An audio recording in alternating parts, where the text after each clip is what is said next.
दिल्ली की नई मुख्यमंत्री अतिशी ने 23 सितंबर को एक नए युग की शुरुआत की। यह सिर्फ एक पद नहीं बल्कि दिल्ली के सपनों का संकल्प है। अरविंद केजरीवाल की कुर्सी को खाली रखते हुए उन्होंने कहा यह कुर्सी उनके लौटने का इंतजार कर रही है। लेकिन अतिशी के इस फैसले के बाद से उनके विरोधी उन्हें डमी और कठपुतली कह रहे हैं। जानेंगे पूरा मामला। नमस्कार, मेरा नाम है।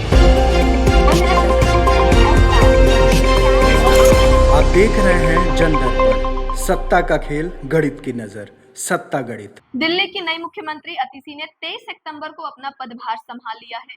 वह दिल्ली की अब तक की सबसे युवा मुख्यमंत्री बनी है और तीसरी महिला मुख्यमंत्री भी हैं।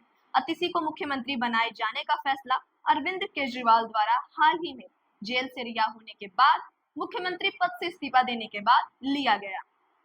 दिल्ली में अगले साल विधानसभा चुनाव होने हैं और अतिशी का मुख्यमंत्री बनना आम आदमी पार्टी की रणनीति का एक हिस्सा है। अरविंद केजरीवाल ने इस्तीफा देने के बाद मुख्यमंत्री की कुर्सी खाली छोड़ी थी, लेकिन उन्होंने अपनी जगह अतिशी को जिम्मेदारी सौंपी। अतिशी ने मुख्यमंत्री पद की शपथ लेते समय अरविंद केजरीवाल की कुर्सी को खाली रखा और उसके बगल में अपनी कुर्सी लगवाई। इस कदम को प्रतिनिधि रूप से देखा जा रहा है, जहां अतिशी ने खुद को खड़ाऊ वाली मुख्यमंत्री कहा।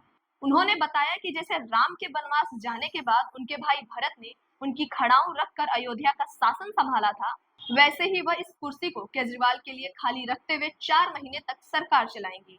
उनका मानना है कि चुनाव के बाद अगर पार्टी जीतती है तो केजरीवाल ही फिर से मुख्यमंत्री बनेंगे। हालांकि कई राजनीतिक विरोधियों ने इस पर आपत्ति जताई है।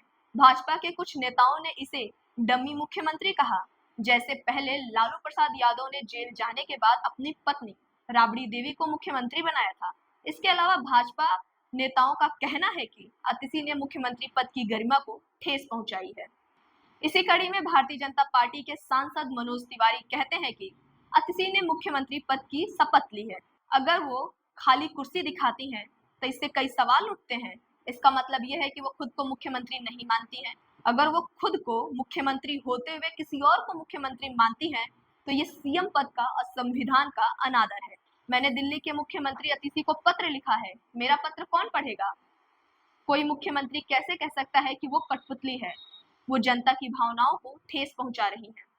आपको बता दें कि अतिशी को इस भूमिका के लिए इसलिए चुना गया क्योंकि उनके पास एक शानदार शैक्षणिक पृष्ठभूमि है और वह शिक्षा के क्षेत्र में मनीष सिसोदिया के साथ मिलकर काम कर चुकी हैं। जब केजरीवाल और सिसोदिया जेल में थे, तब अतिशी ने पार्टी की ओर से कई जटिल मुद्दों पर मुखर होकर आवाज उठाई। अतिशी ने अरविंद केजरीवाल को अपना गुरु माना है और उनके लिए अपनी वफादारी साबित की है।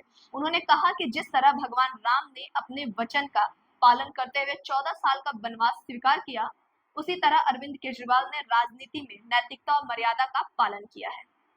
तो इस खबर पर क्या है आपकी राय, हमें जरूर बताएं।